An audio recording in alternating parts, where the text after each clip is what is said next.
wiped it off properly. He and Mrs. Johnson talked for a few minutes, and then he said, "Right, you two. You come along with me." Mrs. Johnson came to the entry from the court into the road to see them off. "Now you be good children, and May, you look after your brother." "I will," May promised. They set off, almost running to keep up with the man's long strides. Gus began to grizzle, and May took hold of his hand to help him along. She tried to ask the man about the place where they were going to, but he did not seem to want to talk, so she kept quiet and let her imagination wander. When her mother was alive and not too tired to talk, she used to tell them stories. They were always stories about poor little girls who somehow met a mysterious stranger who turned out to be a prince and took them to live in his beautiful palace. When May had asked what a palace was, her mother said it meant a big house full of lots of fine things. Perhaps, she thought, that was what Mrs. Johnson had meant by the big house where they were going to live. Perhaps this man was really a prince in disguise, or perhaps he was the prince's servant who had been sent to fetch them.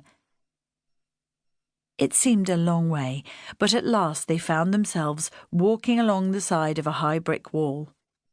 "Not far now," the man said. May thought the wall did not look much like the outside of a palace, but then perhaps it was just a wall round the palace gardens, and the palace itself was inside. They came to a big gate, and the man knocked. May held her breath, waiting to see what was on the other side. There was no palace, just a cobbled yard, surrounded by more high brick walls. It was cold, and the ground was damp, as if the walls stopped the sun from ever reaching it. Two men in shabby clothes were sweeping away dead leaves. As they crossed the space, May heard a woman's voice, high-pitched and cracked, yelling something unintelligible. The man led them down a narrow alley and up a flight of steps to a door on which he knocked. A gruff voice called, "Come in." The man opened the door, and he put one hand on May's shoulder and the other on Gus's to propel them inside. "The two new orphans, governor." A man with a bushy beard and side whiskers was sitting behind a desk. "Very well. Ask Mrs. Court and Mr. Taylor to come here." The man left, and the one he had called governor opened a big book and picked up a pen. "Name?" May's legs were beginning to shake. "May Lavender, sir." "Age?" 5.5, sir. I'll be 6 in May." "And the boy?" "He's Gus, Augustus, sir." "Age?" "He was 3 last August." The governor peered at her, as if he thought she might be telling fibs. "You are May, and your birthday is in May, and he is Augustus, and his birthday is in August?" "Yes, please, sir. It was our father's idea, I think. That's what my mum told me." The governor peered at his book and muttered as if he was talking to himself rather than her. "Father lost at sea, mother deceased, no other relations." There was a knock at the door. "Come in." 2 people entered, a woman in a black dress with a white cap and apron, and a man in a grey suit. The governor looked up. "Ah, here you are.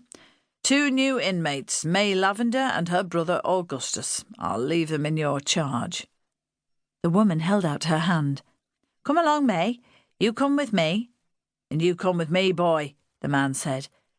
Gus looked at him and shrank back, grabbing May's hand. "Please, sir," May said, "let him come with me. I always take care of him." "You may have done so," the man said, "but now he is in my care and he will come with me." "But why can't we go together?" May begged. "He's my brother." "That's as may be, but boys and girls don't live together here. Gus will sleep in the boys' dormitory and be taught in the boys' classes, and you will sleep and be taught with the girls. That is how things are here." "But," May began. "Enough." It was the governor's voice. "You will learn not to argue or you will regret it.